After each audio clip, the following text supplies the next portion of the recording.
Assalamualaikum warahmatullahi wabarakatuh. Segala puji bagi Allah, salawat dan salam tercurah kepada Rasulullah, panutan dalam segala kehidupan, yaitu Nabi Muhammad SAW. Mudah-mudahan diberikan juga kepada keluarganya dan para sahabatnya, serta semua pengikut-pengikutnya yang selalu setia kepadanya sampai akhir zaman. Sekilas info tentang channel ini.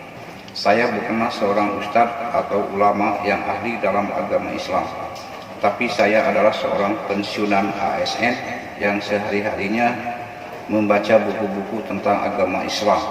Hasil dari membaca saya tuangkan dalam bentuk video. Tujuannya untuk menyampaikan isi dari buku yang saya baca dengan harapan dapat bermanfaat bagi yang menonton dan menjadi amal soleh bagi penulis bukunya. Setiap video di kolom deskripsi dicantumkan buku sumber dan penulisnya. Selamat membaca bersama saya. Akhirul kalam, wassalamualaikum warahmatullahi wabarakatuh. Tema kita kali ini yaitu marah dapat memicu hipertensi dan jantung.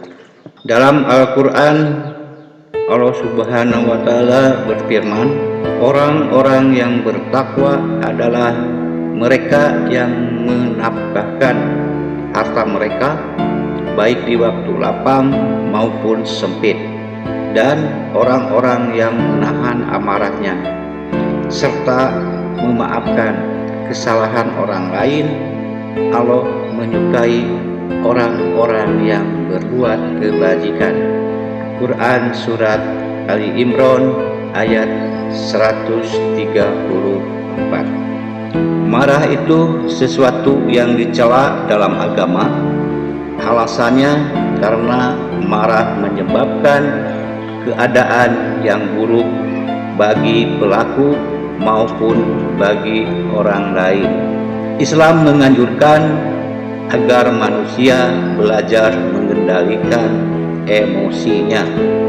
Ketika Rasulullah SAW berjalan bersama Anas radhiyallahu an, tiba-tiba ada seorang Arab gunung mengejarnya dan serta-merta menarik serban Nabi Muhammad SAW dengan keras. Anas berkata, "Aku melihat bekas tarikan serban kasar itu pada leher Rasul." Lalu orang Arab gunung itu berkata, "Wahai Muhammad, berilah aku dari harta Allah yang ada padamu." Lalu Rasul menoleh sambil tersenyum, lalu memerintahkan sahabat agar memberikan harta cukup banyak kepadanya.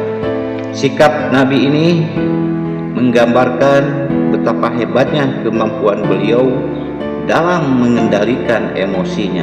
Beliau disakiti, dihina di depan orang, dan dimintai sedekah secara paksa, tetapi beliau tidak marah. Bahkan beliau memberikan sesuatu yang dimintanya.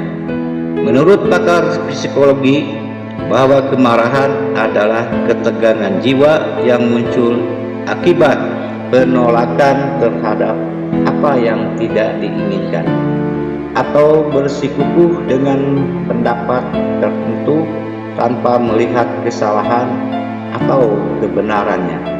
Secara psikologis dan medis, kemarahan merupakan suatu sikap emosional yang berdampak negatif pada jantung. Saat marah, terjadi perubahan fisiologis seperti meningkatnya hormon adrenalin yang akan mempengaruhi kecepatan detak jantung dan menambah penggunaan oksigen. Kemarahan akan memaksa jantung memompahkan darah lebih banyak sehingga bisa mengakibatkan tingginya tekanan darah. Akibatnya bisa fatal bila pemarah tersebut memiliki penyakit darah tinggi atau penyakit jantung. Hasil penelitian modern menyimpulkan bahwa kemarahan berulang-ulang bisa memperpendek umur karena diserang berbagai penyakit kejiwaan dan penyakit jasmani. Dampak kemarahan akan semakin parah saat dalam keadaan berdiri karena semua urat dan otot mengencang sehingga meningkatkan jumlah hormon adrenalin. Keadaan seperti ini bisa mengakibatkan penyakit kanker. Berbeda kalau dia duduk, maka adrenalin akan menurun. Orang yang suka marah menjadi sulit tidur. Ini karena banyaknya pikiran negatif di kepala dan kegelisahan yang dirasakan, sehingga tidur menjadi tidak teratur dan tidak berkualitas. Padahal kekurangan tidur dapat menyebabkan pikiran negatif yang bisa memicu emosi, insomnia, dan masalah tidur lainnya pun akan berdatangan seiring dengan perasaan emosi yang berkelanjutan. Marah dapat juga menyebabkan gangguan jiwa atau depresi.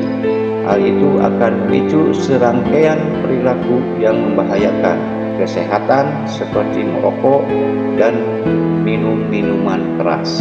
Terkadang orang menggunakan amarah untuk meluapkan perasaan depresi dan ketidakberdayaan. Padahal amarah bukanlah rasa alamiah yang menyehatkan dan mampu memberikan solusi.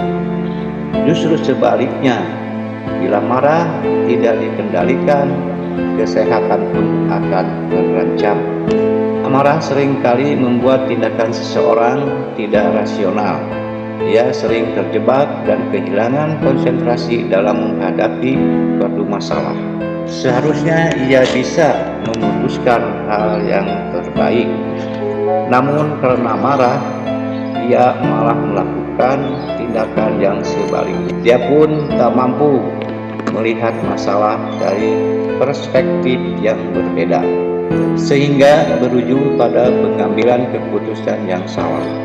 Belakangan ini sering terjadi kerusuhan, tawuran, dan tindakan anarkis karena diawali emosi yang tidak terkendali.